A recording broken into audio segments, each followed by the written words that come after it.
boy SKANDOUZ, the Hip Hop Original, and we're here with another installment of the Head to Head series for the Connoisseurs of Hip Hop and I Am Hip Hop magazine. Now we've got a very, very special edition today. We're celebrating one of the heroes, one of the legends of UK hip hop, the one and only TY, and I'm joined by two of his most, renowned collaborators, the one and only Drew Horley and Soliheen. Uh, Thank you guys for joining me today. It's a pleasure to have you both on board. How's it going? It's good. Good, It's man. good. Thanks for inviting us onto this podcast. Really cool. Amazing, amazing. So Drew, I'm gonna start with you, man, and this is a question that we always open up with, just to get people that may not be fully familiar with you, just a bit of an introduction to who you are and how you got in the game. So Drew, please tell us, how Sure. did you find your way into music? How I got in the game. Wow. So this is going back a long time. How long have we got? I'm an old man. Look, can't you see the grey hairs? But but in all seriousness, I got into producing probably when I was about 16, which is about 91, 92.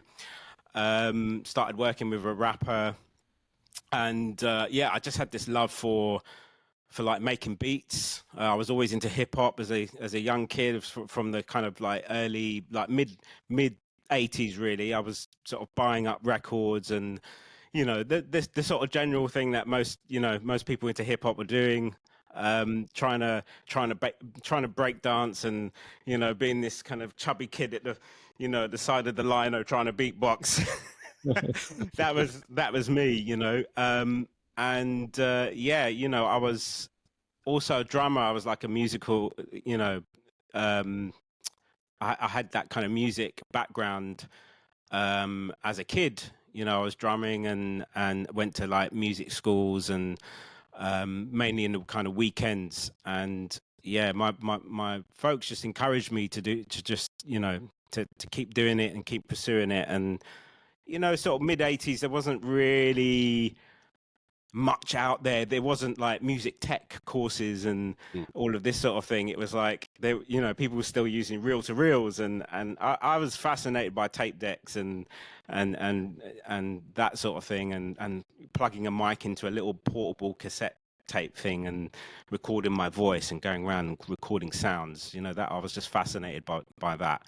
So I guess to fast forward, and I was collecting records, got into the whole DJ thing and trying to scratch, and along with meeting a good friend of mine, Dominant G in Soliheen will know Dom G from back in the days, Borderline days. He was the first guy that I started working with, and I was literally tape deck looping. So I was putting a sample from a record. I put the like 4 bars of it, and then I dump it onto the other side of the tape, as in a double tape deck, and then put another 4 bars and 4 bars, and before you know it, you had like 32 bars, and then you'd swap the tapes over, and the quality was degrading, and every time you'd sort of swap it around. But that was my way of sampling. And I know a lot of people, and I didn't really know this until like many years later, that there's a lot of producers out there that kind of started like that. I know Q-Tip did One Love for Nas, like that. Jay Dilla was one person who used to do this, but he used to take the tape deck apart and mess with the speed of the tape.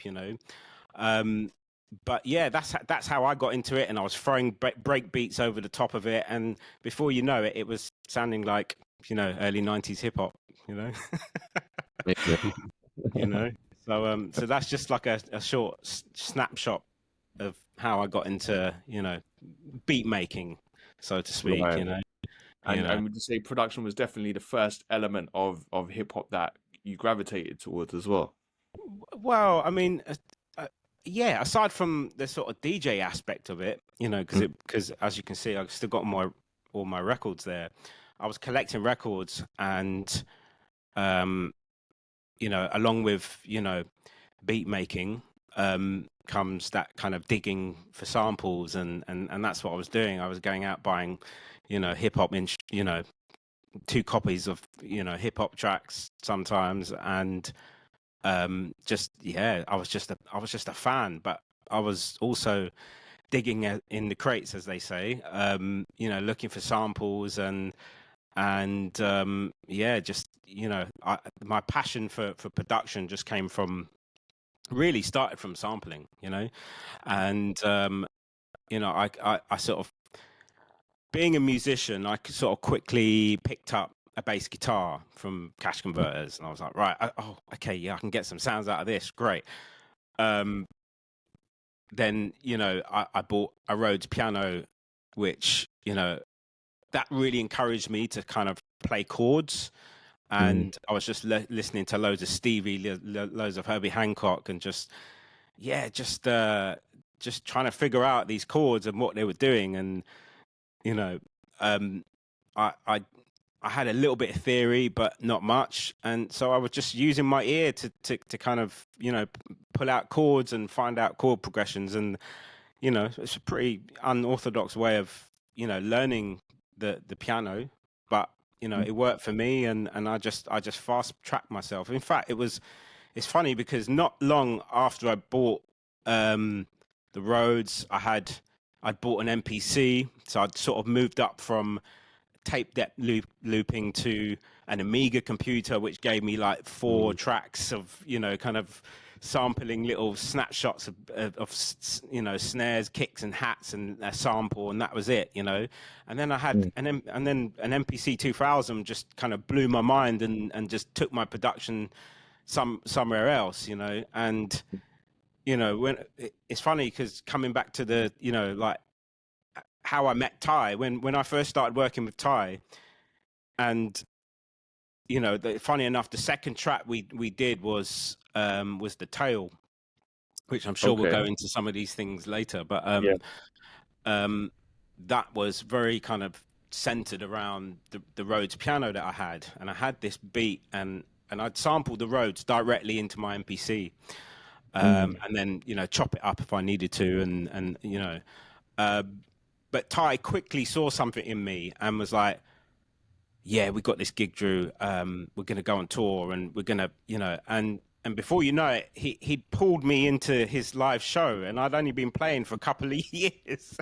And I was like, okay. And there I was in like Amsterdam, like, you know, pretending to be a keyboard player, you know, but I'd worked it out, and I'd worked out the songs that we were performing, which was on the Awkward album. And that's, you know, kind of how I got in there, you know, with and I was still learning at the time, you know. Okay. Yeah. All right. Brilliant. So we're at Awkward, but before we continue with that, all right, let me jump in with Soliheen real quick. Soliheen, please, can you tell me how you found your way into music? Where did it begin for you? I feel like Drew just like stole half of my history there, because there's so many parallels. It's and I've really not heard you say any of that before. It's just fascinating. I've always been interested, captivated by music, I guess. So from a very young age, before I really remember, you know, I was told that I was reading musical notes before I was good at reading words, really. So not to say that like I'm this theory guru or anything like that, but, you know, like recorder at school, you know, my music teacher, when I was about 5 years old, called my mum into the school. And I just remember going there with her. My mum's like, what have you done? What have you done? And it was for her, telling her that you really should be pushing this kid with music because he's just really natural. Like, he's just taken to it. And I was like, sigh of relief. And so then, you know, my mum bought my first keyboard, which I have over here. It's like this little Casio. It's yellow. In fact, let me show you. Still have it, but look how yellow. Oh, it doesn't look that yellow on in here. It's really yellow. Anyway, I had this little thing, just, you know, just little beats on there and stuff. And Then I kind of graduated to the next Casio keyboard. It had some drum pads, and so yeah. So I was always in music. I was following hip hop. This is like early 80s, like 1980 maybe, and 81, 82, and you know, I'm that kid on the lino. I wasn't beatboxing, but I was definitely breakdancing in the park as young kids, and just, you know, you'd find these little radio stations that would play hip hop. It was really hard to find, but you'd find it, and then you have your tape, like you know, and you just build your collection on your tapes. So then I get into this world of what the tape stuff that Drew's talking about. I used to call them pause button mixes, because, you know, you had to be good at when you pause it and when you let go of the pause, and, you know, so I was building up samples essentially in that sense alongside my keyboard stuff. And then I got what was it? A Casio SK200, this little sampling keyboard. It had 1.2 seconds of sample time, and boy, did I find ways to use that 1.2 seconds. You know, you're spinning the record really fast so that you can pitch it down. It sounded terrible, but that was the sound, and that was the thing. You know, it really gave me and my friend Rue. We just did so much stuff with that, and my cousins, we'd get to borrow like a Tascam 4-track that Rue's uncle had. On the summer holidays, we'd have it for 2 weeks, and we'd just play around with it. You know, it was so much fun. We were trying to do everything. You know, rapping, making beats. I was the DJ. I had no turntables or anything, but, you know, I was DJ Def G back then, and so yeah, so it's so much fun doing that, and never really thought about it as anything more than I enjoy doing this, and I love what hip hop is saying to me, and I just want to be a part of it. I'm just contributing, you know. So I did that for a while before getting a bit more serious about this, and, you know, and I'd always spent a lot. My dad was a huge sort of vinyl collector of all genres, so I kind of spent my childhood in record shops where he's trying to sing badly the melody of something he's heard on the radio to the guy behind the counter, because he's like, oh, it goes like this. And so I'm just there. I didn't know I was digging, but I was just like, you know, it was just where I was on the weekends, and I'm grateful for that, because it really fed into where I took it next. And then so me and Rue, we were a group, and then we met these two other guys, Pete and Mark, and then we kind of came together, and that's how we formed Lords of Rap in 1988, I think, and then we did a demo in 89, and you know, it had like about 50 tracks on our demo, because we just had so much stuff. We were just so productive, really, because this is just, I guess I watch my kids play Minecraft now. This was our Minecraft. This is just what we did when we had time. And then we got we started doing some shows. We got like a independent deal. We put out a couple of singles, and we got a publishing deal. We didn't really understand anything about the business. We didn't even really know what publishing was. We just knew it was with Virgin, and surely that means, you know, we're going to be rich and famous now because, well, we're signed to Virgin. But we didn't know that we actually needed to put in some like songwriting work and stuff. And, you know, although they gave us an advance, it wasn't that much. It was what I bought the W30 with. So then the W30, which is just here, that was like a sampling workstation, 7.2 seconds of sample time. Now I'm flying. I mean, this is a 12-bit sampler, mono sampling.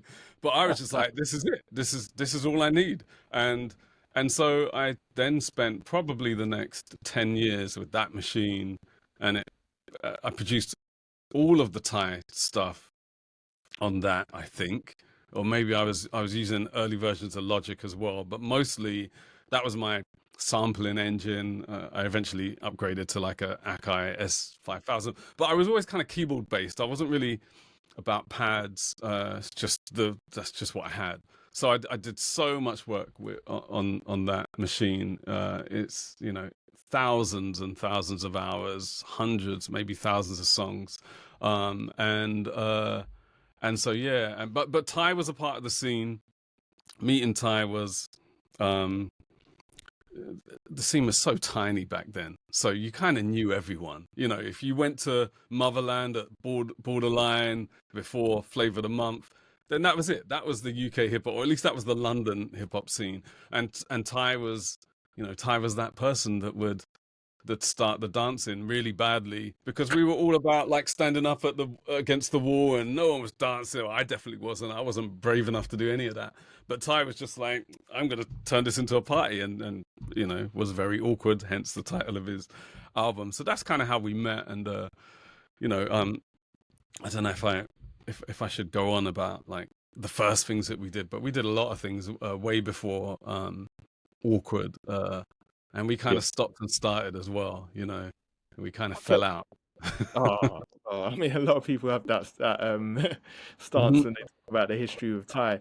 So obviously Drew mentioned working on Awkward and going on tour for Awkward. So I guess it's best we start at when you first started working with him and how that evolved into the Awkward album. Sure. So I first started working with Ty.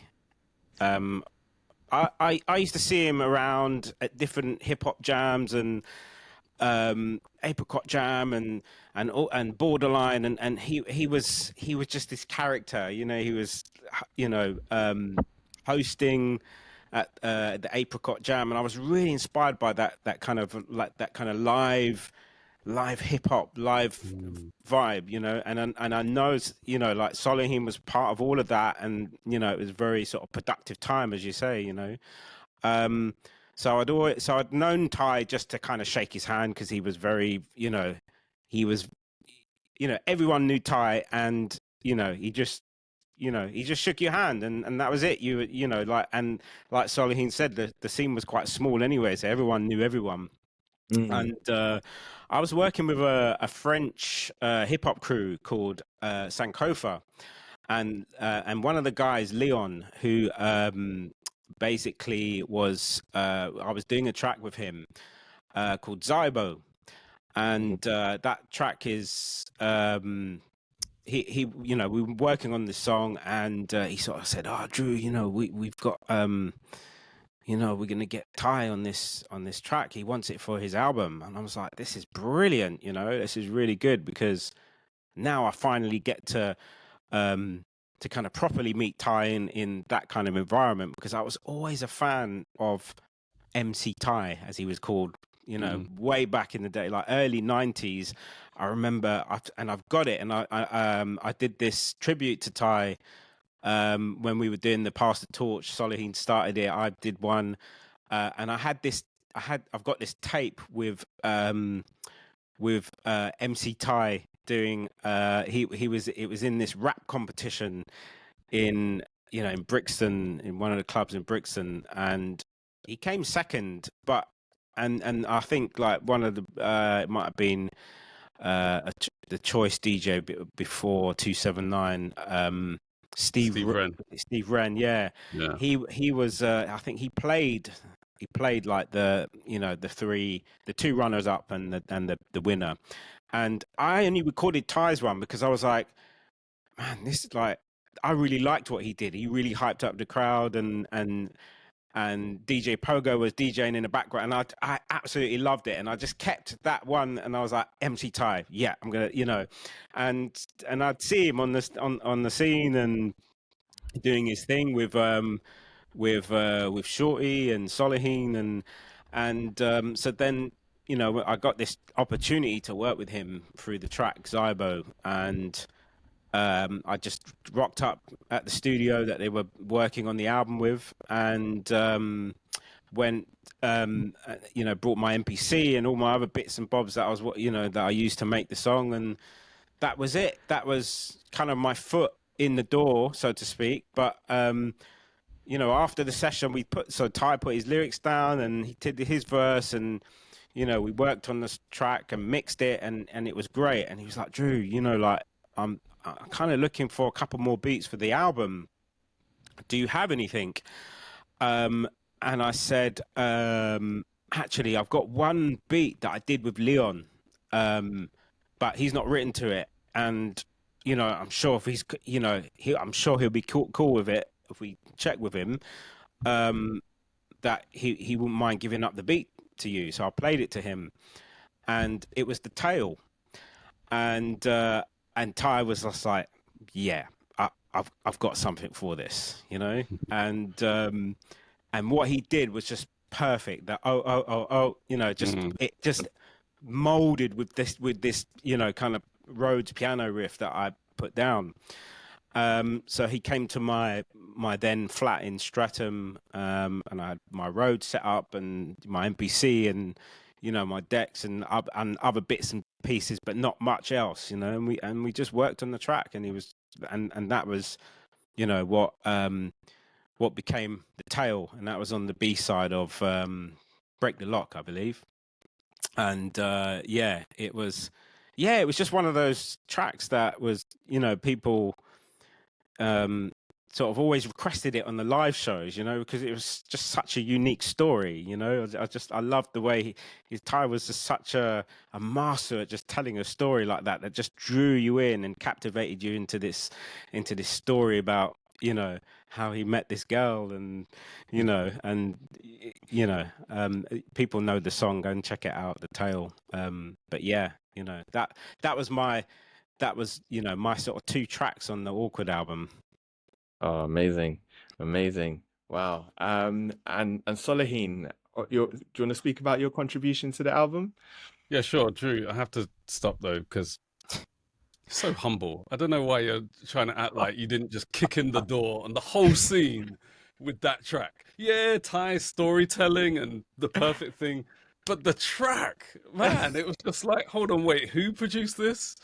Oh, you're too kind, man. No, bravo! Like seriously, that is Thank just you. such a beautiful piece of music. And so yeah, before Awkward, I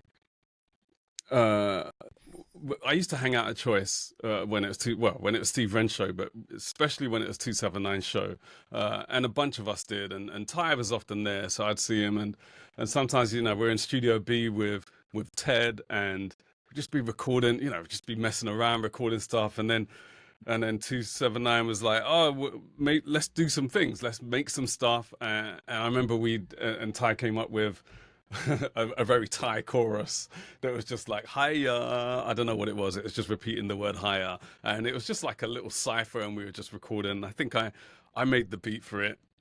It was just whatever it was, and then after that, 279 was like, and I used to hang out with him a lot, and he just was like, oh, he had way more vinyl than I had.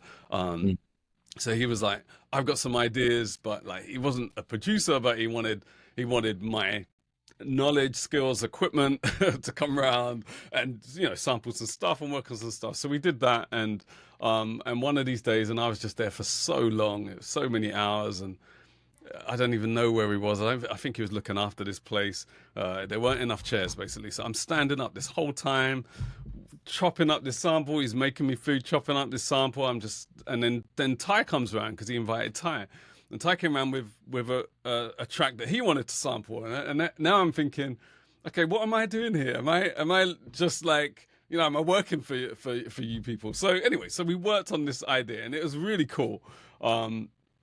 But I was tired. Like, maybe this is 10 hours in now, and I'm like, you know what? I'm going to bounce, which means everything stops because it's my W30. I'm going to take my stuff.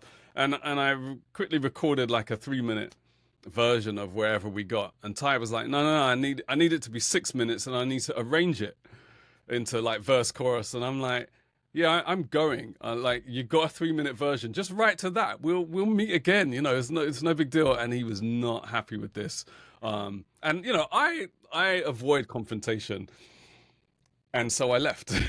So I was like, I know you're not happy, but I just got to go, you know, I'm going. So, and we never worked on that track again. Like, you know, I saw him around, but like there was a bad taste left in the interaction. No big beef, but it was just like, seriously. And then the next time we really, you know, this is maybe like a year or two later, I was going around to the Bloodhounds, wherever they were staying, like one of their places in Kidbrook. So that's Drezzo, Kosher, DL, and I was going around there with this guy. His name's Rob Davey. He used to kind of work in RMS with me. He was like making beats on an Amiga actually. He was very much like his stuff was like grimy, like Wu-Tang and stuff. And so Bloodhounds really gravitated towards that. So we were going around there to play them some stuff, and I had a couple of things that I was like, well, I'm going to submit some stuff to Bloodhounds as well. You know, I'm just trying to get my stuff out there.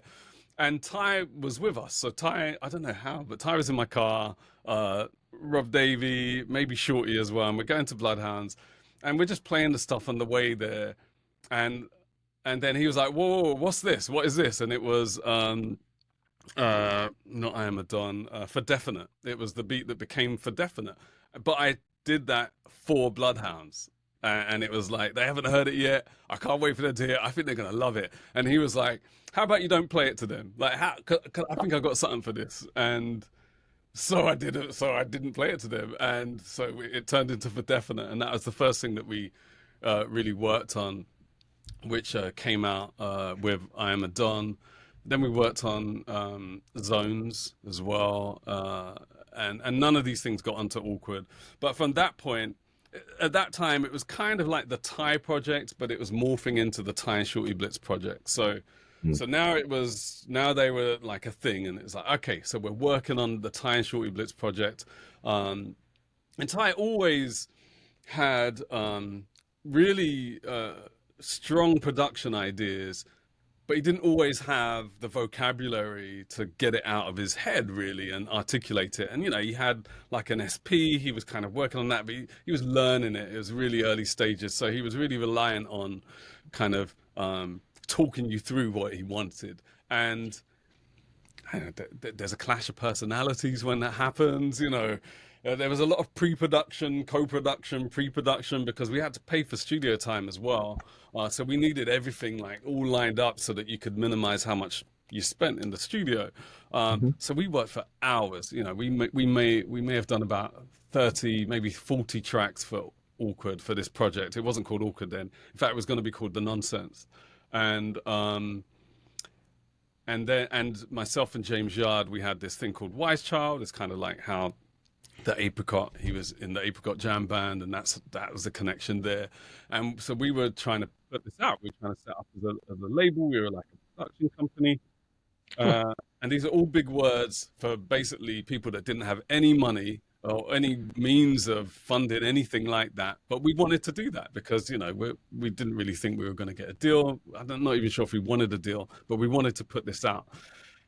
And this took longer than we all wanted it to. And it just got to the point where we've got all of these tracks and we're running out of, we didn't have any money, and Ty wanted to move forwards. And so then he was in talks with De La Soul, and they had their thing called Bear Mountain. So now it was like, they're going to put it out. It's like, okay, so, you know, I backed off from the label part of it. I'm strongly in producer mode anyway. And then the Ty and Shorty Blitz project and group just kind of dissolved before anything could really happen.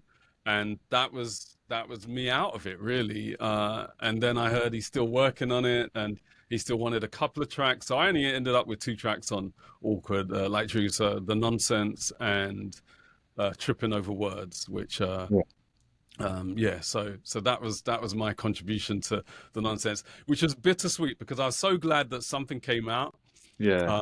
Something of that quality. But I also had and still have like 30 tracks that like people just haven't heard that was gonna I thought, oh, man, these are gonna be so great, but you know, never came out. That's amazing. And what was your reaction to hearing your name being shouted out at the end of The Nonsense? Well, like, you know, I recorded, I was the engineer. So he was in some ways that was him. This was Ty's way of telling me, don't mess up. Don't mess up my track from the booth. And, you know, we had a lot of, there was so much banter. You know, when you're so close with people, you can be in some ways like harsh, obnoxious. That's just how we communicated. So it was just Mhm. we were ribbing, it was banter, it was jokes, and this was just part of it. So yeah, that shout out was him. You know, Ty famously would really want to spend a lot of time getting the drums right. Yeah. I'm sure Drew has experienced this a lot in his life. And so you know, for real, we would spend 2 days like Wow. tweaking snare drums and stuff. So and also like Ty was like he was a producer, but he wasn't in the producer chair yet at that point, and he really wanted to. He was a bit frustrated, so he was kind of being a producer through me, through the through all of that. So again, that shout out was saying, if you mix this when I'm not here, don't mess this up. Mix me right, you know. And you know, it was just pure Ty. Like Yeah. I wish that there could be many albums of all the outtakes of just the banter, because he was just so hilarious, so hilarious. And you know, so I'm glad that got on there. You know, there's no way I wasn't gonna. It was like, great, I captured it. I captured the real Ty. That's going on the track. You know. Wow, man. So Drew, I mean, obviously the album came out brilliant. A lot of people regard it as a classic. Did it meet your expectations or surpass your expectations looking back at the album now? You know, it was, for me, it was like such an opportunity. So I didn't really have any expectations. It was like, here's this guy, Ty, who's already kind of, you know, sort of established in the scene. I knew who he worked with. I was a fan of Soliheen from like Lords of Rap, and you know, so these guys were my kind of peers, if you like, you know. So these are the guys I looked up to, and I was trying to be like these guys, you know, like in studios and just trying to get in there. So excuse me. So for me, it was just a huge opportunity to be able to be in that position. But I didn't really, you know, I didn't really get the extent of, you know, how great the album was until it sort of came out, and I was just like, oh, okay, oh wow. So the Tales on vinyl, you know, the album's come out on vinyl. It's a double album. It's, you know, and then there's all the shows. So it was just such a whirlwind of kind of, you know, fast tracking into you know, becoming that kind of producer that I really wanted to be. You know, I wanted to, you know, I wanted to get out there and work with people, and you know, not be limited to sort of my lounge, you know, and all my beats sitting on hard drives and discs and stuff, floppy disks. And this was a great start for me, and Awkward kind of paved the way, really. And like Soliheen said, like Ty really was really involved in the production process, you know, like tuning the drums. No, that's not quite right. No, we need to, you know, and he had a way about him that other people would see as, well, it comes across a little bossy, you know. But you know, it was just his way. He wasn't really bossy. He just knew exactly what he wanted. He just, you know, and then throughout the years he got much better at just kind of, you know, loading up samples and beats and creating his stuff on his own, you know. And you know, he always sort of, I don't know why, but he always sort of accredited me as, you know, you kind of set me up, Drew. It's like you did well. You kind of did well to kind of, you know, train me up type of thing, because I got him to the point where he was even kind of using Logic and you know, putting down ideas, which was really great.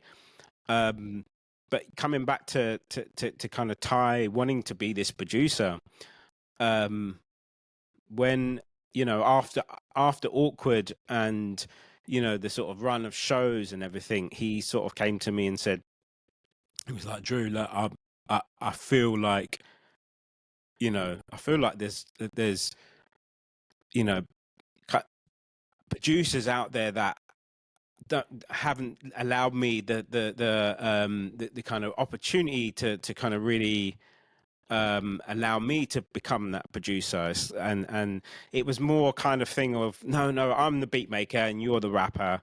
And he had this thing, you know, and he really wanted to kind of work as a producer, you know, and that there's that track Shaky Tings on Orca, and he sort of he you know he thanks you know the people close to him like Soliheen, myself, people that really encouraged him to, you know, to kind of just, you know, just do it, you know, just make music, just, you know. But I think what he was looking for after Awkward was someone he could work with, but someone who would give him the space to become that producer. And he turned around to me and he said, Drew, I've got another album to make with Big Dada. Like, what are you saying? Are you in? I'm like, of course, man. Like, yeah, of course. I'd love to, you know. And he was like, look, I just want to work with, you know, we'll bring in musicians and people, but I kind of just want to work with one person and just really just get into it, you know. And I think he was at that point where he was, you know, he'd put an album out. He's, you know, spent a lot of time in the recording studio in the, you know, sort of early 90s, right throughout the 90s, doing different things. Now he was kind of like on this path of, right, I kind of know what I want now. I know where I'm sort of headed. And yeah, so that the kind of like early noughties, we would pull up, he bought his MPC. So I started a recording studio in Clapham, Lab Studios. And so that was a kind of new space now. So it was taking stuff out of my bedroom, and now we had, you know, a space to go and work, you know. So he'd bring his MPC down. I think he had two MPC 3000s, and he left one at the studio a lot of the time, and a lot of his records as well. So we would just load up the MPC and just go bounce through loads of different samples, and what's that? And I'd have my MPC. I'd be like, right, give me that one. Yeah. Oh, there you go. There's haha.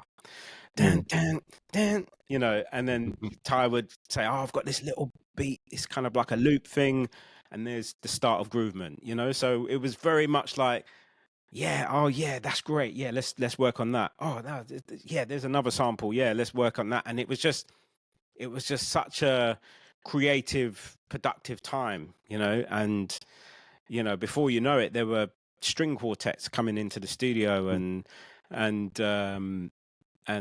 Jason Yard putting down like these big, massive stacks of horns, and you know, and just various people just contributing to the album. Eric Capapule putting down some lovely guitars, and then all of a sudden Tony Allen, you know, walks into the studio, you know, oh yeah, where's the drum kit? You know, right, let's go, you know, drum kit's ready to go. And you know, and it was just beautiful. It was just such a great time, you know. And there was obviously that kind of slight pressure of, right, we've got deadline, we need to meet, you know, we need to deliver an album. And yeah, it really encouraged me as well to step up as a producer, because Ty would be in the vocal booth sometimes and he'd be like, Drew, what do you think? And I'd be like, oh, I don't, I think it's good. And he's like, Drew, you need to produce. Like, this is your record too, man. Like, you produce, you know, like. And so it really encouraged me to kind of come out of my shell as a producer, and, you know, just say if it's not right, just be, you know. And, you know, it was great, and we wouldn't always agree on things, and it, you know, kind of working with Ty just taught me how to argue, you know, and taught me how to kind of stand up for myself if I didn't think something was right, or, you know. And I've got my way of, you know, kind of saying, I don't think that's quite right. I think it should be like, you know, or whatever. But, you know, it just that whole experience, you know, coming out of Awkward and into Upwards, you know, we were close in the studio, laughing about farting or whatever, you know, like it was like we had so much jokes. It was just, it was such an incredible time, you know. Amazing, amazing. All right, so we're gonna get to the evolution of his sound from awkward to upward, but I just want to pose the question to Soliheen as well, regarding awkward. Would you say the album exceeded expectations for you, or did you have any expectations when you was working on the project? Yeah, good question. Man, laughing about farts. Yeah, that was a lot of the studio. Yeah, just reminding me at the times. And I would say I had no expectations because we already had an album that wasn't awkward, that we had grafted on and used some of the same musicians. So, you know, Eric Apapule putting guitars on the Nonsense, which was and Tripping Over Words, both Ty's idea. And you know, he had to fight for his ideas in our kind of scenario. So you can imagine, like, I'm the producer, I have a strong opinion about everything. James Yard is kind of executive producer. He didn't actually, he did a song, but he wasn't really working musically. He'd put keys down on some things, but he had strong musical opinions as well. And Ty's sort of music theory knowledge, you know, he didn't have any kind of formal music training. He did a year at the college that that my studio ended up being in and that I taught at. He did some drums and things there. But I think there was an element of feeling like there were lots of strong musical experienced opinions in the room, and Ty had to really fight to get his opinion heard. And he fought. You know, he's very good at that. And as you said, like, learning how to argue. In many ways, I learned how to not have to win every battle. And that's who I was back then. Like, I wasn't deliberately confronting people, but I just, if the snare drum doesn't sound right to me, or if that vocal doesn't sound right, then I just say, yeah, nah, that's not it. And when you're working with an artist, there's only so many times you can say that when they're in the booth, because, you know, the job of the producer, yeah, you have to make a product, but you have to create an environment where the best thing happens, like the best idea, the best of the artists comes out. And my intentions were always that, but my method didn't necessarily get that. You know, some people can feel a bit like, I can't live up to this. So I was probably, Drew was, I'm sure, a relief to Ty, because we worked for like 5 years on this project, and we gave each other as good as we got. But so then when I finally heard Awkward, because I didn't really hear any parts of it, I think he needed to go and work on this project that wasn't the Ty and Shorty project without some of that baggage, or at least, you know, some of the residue of that project. And yet he wanted the Nonsense, he wanted Tripping Over Words. I think he wanted another track, but it just didn't quite fit. So when I finally heard it, you know, that was the first time I heard The Tail, that was the first time I heard Break the Lock, and yeah, I had no expectations. It was great to hear, because I knew I could hear that this is what Ty wanted, you know, and I wanted the project to be the project that he wanted. And I think the Ty and Shorty Blitz project wasn't quite going in that direction. He wanted more of kind of his sound, which then evolved as well beyond that. But yeah, no, I had no expectations. It felt very polished. You know, this is a debut album in a scene that, although there's some classic records that have come out of the UK in those early days, but the vast majority of them didn't sound good, you know, like, and, you know, all of you old school hip hop people can argue with me, but the sound, the quality of the sound wasn't great. It was a thing, but it wasn't comparable. And this was comparable, you know, this was comparable to a Tribe album, to a Daylight album. This just sounded right. And so, you know, like, thanks to Drew, thanks to Ty, thanks to everyone else involved, I was just pleasantly impressed. I wasn't even surprised, as I said, no expectation, but it was like, oh yeah, no, this is great. And you know, Hercules, so many classic tracks, and just the sequencing of the album. It just at the time, and you know, maybe this is my old man thing, but like, I want an album to be an album. I don't just want it to be a collection of tracks. I want to go on the journey of this album, and this really did that for me. So I was just like, yeah, well done. I'm glad I wasn't too heavily involved. You know, I get to just be a fan and enjoy it without remembering the sweat that went into every single snare drum decision. So no, it was great. And that's a good point you mentioned about the sound of UK hip hop at the time. And you know, it's one amazing thing about the album is that it's aged beautifully well. You know, and I guess a debate that us as hip hop fans often have about the album was, and I'd like to get your thoughts on this as well, Drew and Soliheen. Would we say Zybo was probably one of the first hip hop Afrobeat mash? Because I remember interviewing Ty, and he when we were discussing Afrobeats in hip hop, it's like people ignore that collaboration. Like, he did it first. That's so interesting. I remember hearing Zybo. Zybo stood out to me, not in a good or bad way. It was just, what's this? Like, I didn't really understand what this was. So yeah, you know, I don't know if it was the first. I'm probably not qualified to even catalog that, but it definitely was an unexpected.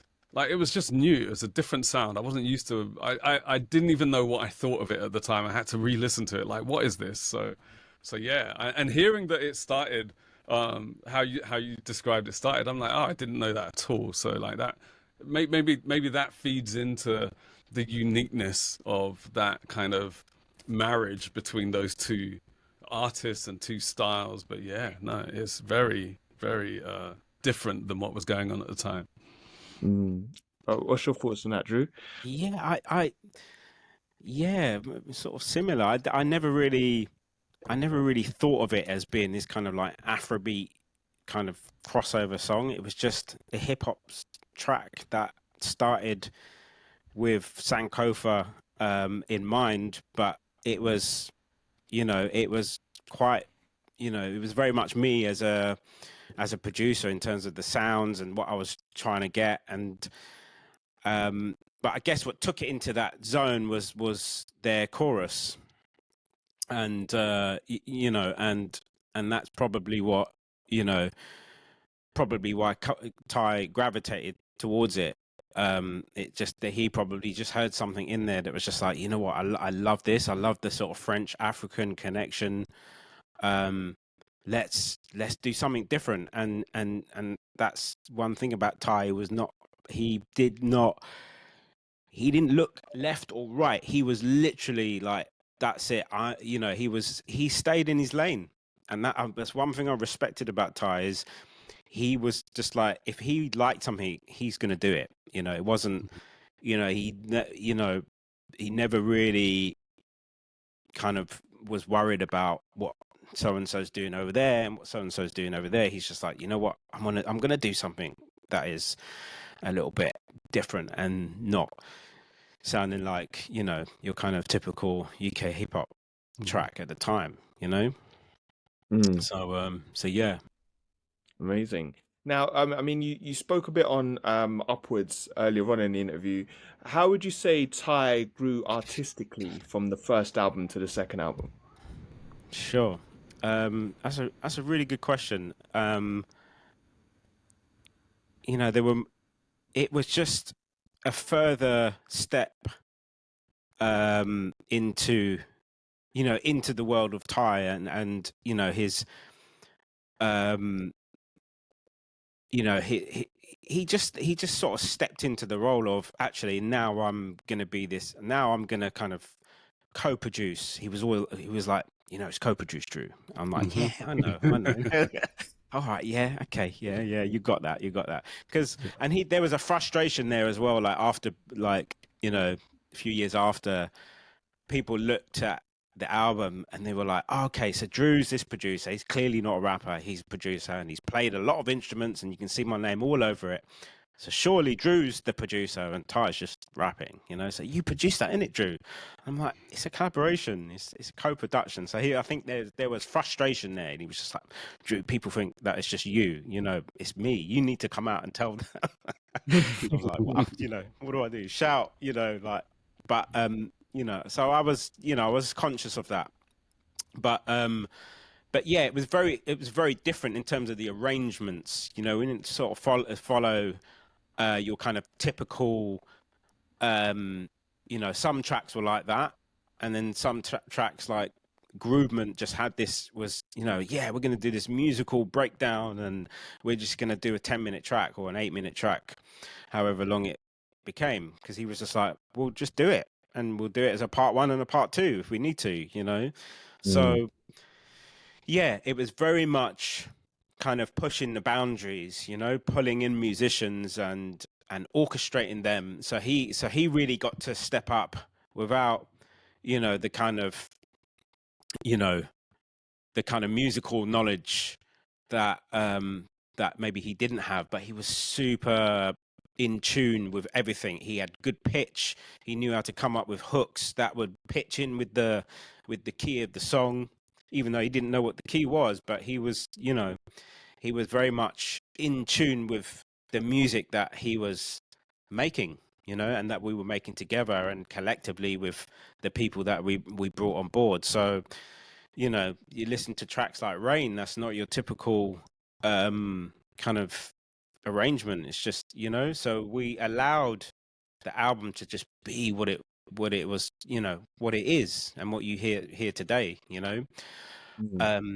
And that's all about Ty just kind of going, you know what, I'm not interested in any what this person do.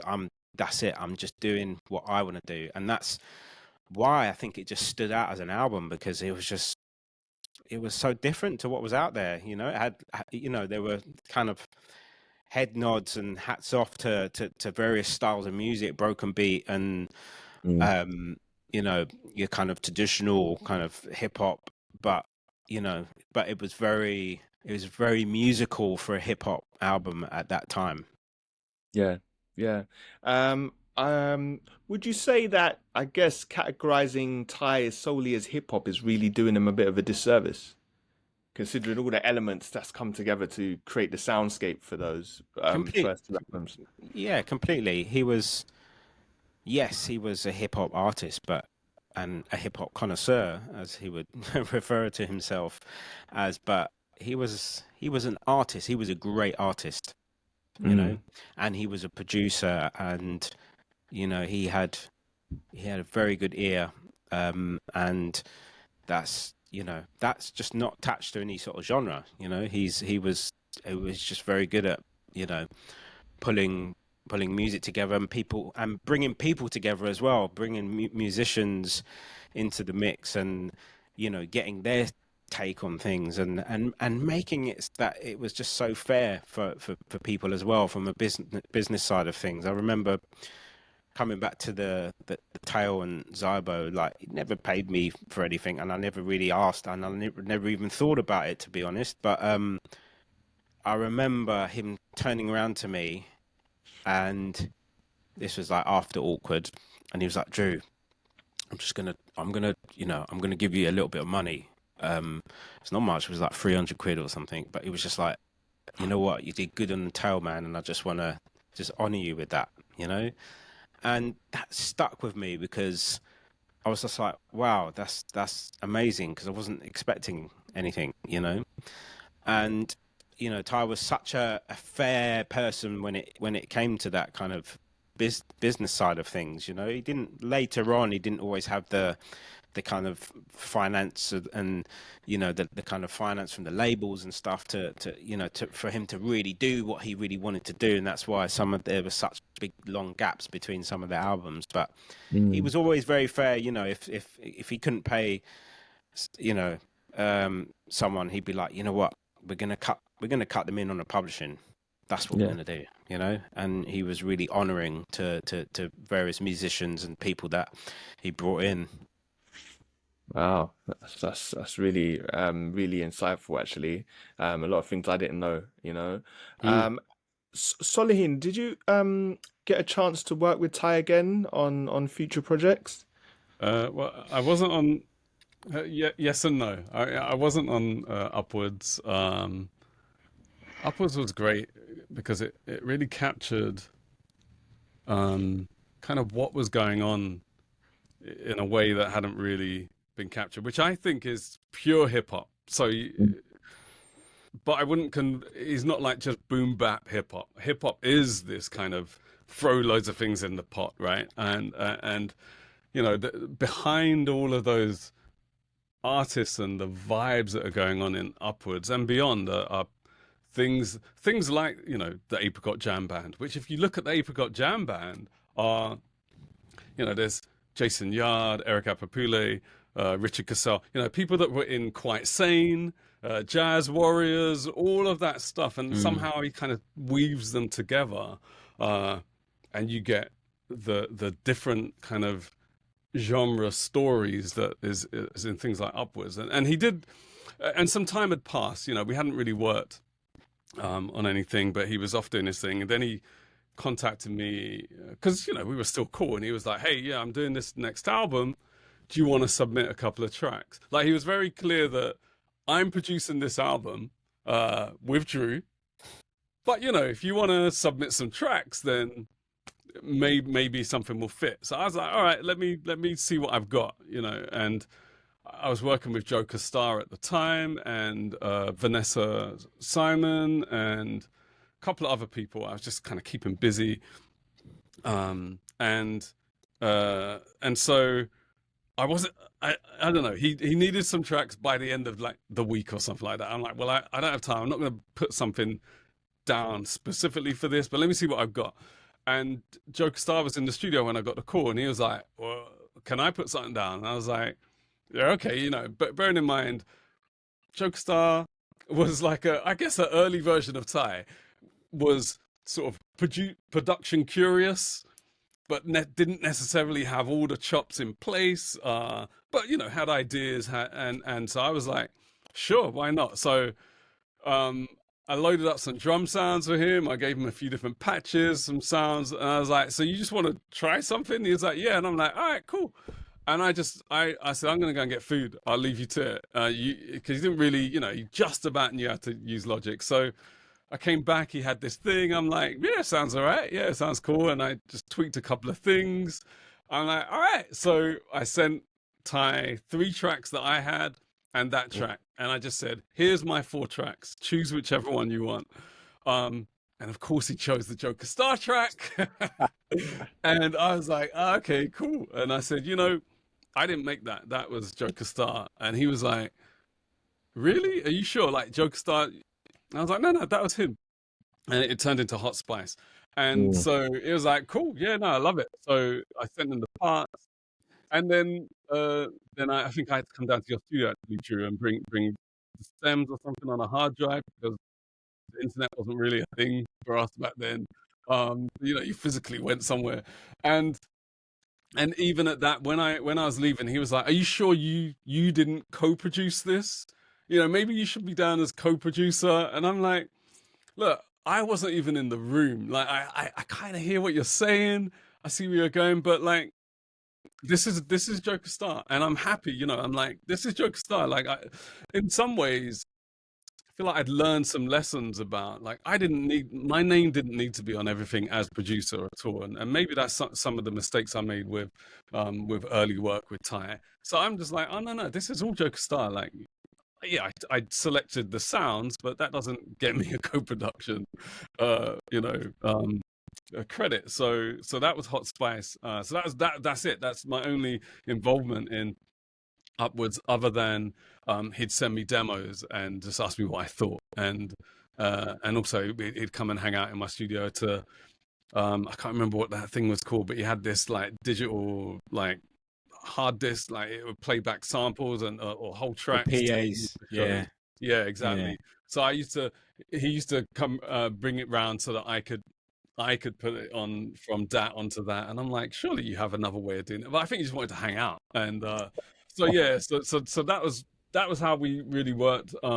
We were about to do something, you know. It's funny you're talking, Drew. You're talking about how fair he was, and you know, none of us were making any money out of any of this. You know, I had a day job, so that's how I fed myself. And I never really had any expectations, but I also didn't have any concerns about any sort of scrupulous kind of tendencies. You know, I didn't ask for money. He didn't ask for money. I didn't think that he was making a bunch of money and not paying me. So, because it was just, we were just all cool. It was just, the work was the important thing. And I was just happy that things came out. And so he, at the end of 2019, maybe 2018, you know, I moved to California at the beginning of 2019, and we were kind of in talks. Oh yeah, before I moved, he messaged me saying, "Look, I've got this project I want to work on," and what was his words? He says, "I know that I've only put pennies into your pockets rather than pounds, but you know, there isn't a big budget, but can we work something out?" And I was like, yeah, I don't need a budget, you know, like, just tell me what you want me to do. I just want to work on the stuff, you know. So we were lining up to do some tracks, and of course it never happened, sadly. But yeah, I didn't actually get to, while he was still with us, get to work on anything else. And since he's gone, I've remixed a bunch of things, which I hope that he would have approved of. I'm sure he would have opinions about it, but you know, it's so nice to work with his vocal now, because it just reminds me of working with him. And so yeah, so that's and I'm trying to remix something else for his birthday, but I've got 11 days, so I haven't started it yet. Let's see if that happens. Soliheen mentioned doing some remixes of some of Ty's old records, and there being a lot of unreleased Ty material. You know, I mean, what are your thoughts on the possibility of these things like seeing the light of day? You know, for the fans of Ty's music. You know what? I think it'll be a missed opportunity if we didn't to kind of, you know, I say opportunity. I mean, it would just be a shame if you know, certain stuff didn't come out, you know, and you know, not long before he passed away, we were working on material, so we had a bunch of stuff, and I've got some stuff on my hard drive, and yeah, it's just, I think it's something that we will need to pull together, and obviously I'd love to kind of work with Soliheen on that, because a lot of the stuff that we were working on, I guess around sort of 2018, 2019, you know, Ty was very much like, the beat needs to be right before I put lyrics down. You know, he had ideas and scratchy kind of vocal ideas that he was working with, and I think he was writing, and, you know, kind of at that point where he was, you know, ready to start putting lyrics down. But he'd got into this, you know, into this very much this kind of producer's role, you know. He even said to me, "Look, Drew, and you know, I'd just love to make an album that it doesn't necessarily need to, you know, it doesn't have to have my vocals on it, you know. It could be with other people, it could be featuring other people, you know." So I think he was very much up for, you know, just not being a complete Ty album, but as it stands, I think, you know, it would be nice to pull something together, a legacy project in his honor. Yeah. Yeah. And I mean, speaking of legacies, you know, obviously Ty left us with 5 full bodies of work, 1 EP, 2 collaborative EPs. I mean, over the span of, let's say, 20 years, you know, what would you say was the, to you, Soliheen, first, is the lasting impact Ty has made on the culture. I wouldn't just say UK hip hop culture, but I mean just globally.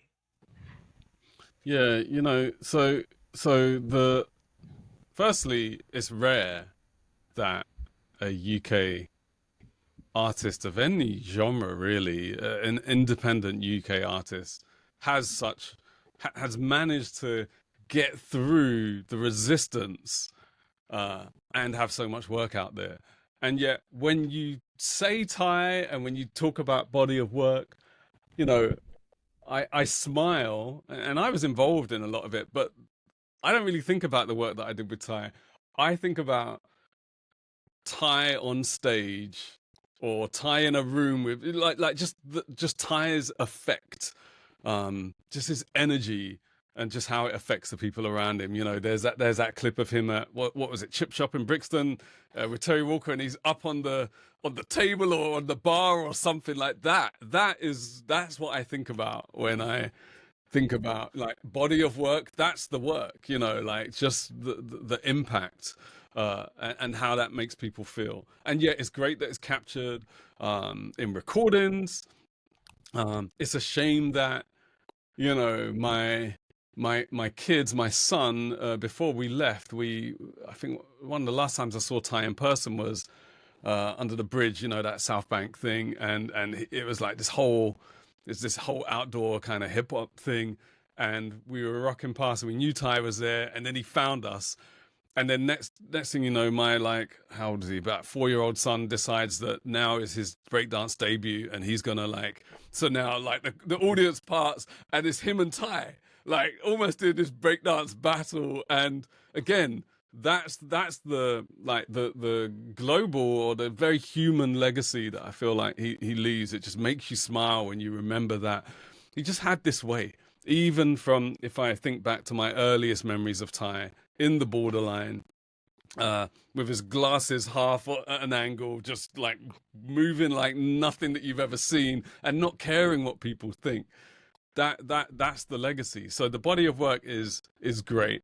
It will be a shame, as Drew said, for some unheard things to just sit on hard drives. I mean, even just his passing has really motivated me and inspired me to realize that it's all very well that I've done thousands of bits of music, but they just sit on my hard drive mostly. So it's like, okay, I need to start sharing it. And Ty was all about sharing and all about that sort of community. So it's just a huge impact. And, you know, I'm sure it will continue to impact people everywhere. It's incredible. Amazing. And Drew, your thoughts on Ty's impact and legacy? Yeah, well, you know what, Soliheen summed it up perfectly. And if I was to add to that, you know, like Ty was, you know, he was very much about, even though he didn't have kids of his own, and he didn't have like a you know, like that kind of wife and family, you know, he was, you know, he had so many friends. He was a godfather to so many kids as well, and he was, you know, he just had that family heart, you know, and that has you know, that has kind of continued throughout the kind of, you know, community that of people that that knew Ty very well, you know, and it's funny because I never really got to connect with a lot of the kind of extended Ty family until, you know, sadly after his passing. So it became even more, you know, clear to me that, you know, his legacy was way beyond just, you know, the albums and the music. It was, you know, it was people. Ty was all about people, and, you know, just you know, being around good people. You know, he knew how to bring people together as well, you know, and, you know, and you can see that when you watch when you watch like the Brixton track. You know, I come from Brixton, you know, where he just comes on the screen, he just starts, and that to me, and it's almost hard for me to watch that, because that really just kind of like sums up Ty, because you see, you know, you see the children, you see that little kid running in the video, and it's just such a heartfelt a video that just, you know, I think it really captures who Ty, you know, the essence of who and legacy of who Ty was, you know, especially as, you know, he was the unofficial mayor of Brixton, you know. But yeah, that's for me is what Ty, yeah, what Ty's legacy is beyond, you know, beyond his music. Yeah. And you know, and he left us with a beautiful anthem for Brixton, and you know, definitely like timeless. You know, I think all of his albums still sound magnificent to this day, you know, and will live on for generations to go, you know. Yeah. You know, and I know that we could have sat down for many more hours and, you know, surgically gone through the other albums in his discography, but I think, you know, in terms of it's almost feels like a part one, to be honest, and something we can revisit, you know, when the hopefully when the unreleased tracks and the remixes, you know, see the light of day. It'd be beautiful for us to sit down and revisit this, you know. Yeah.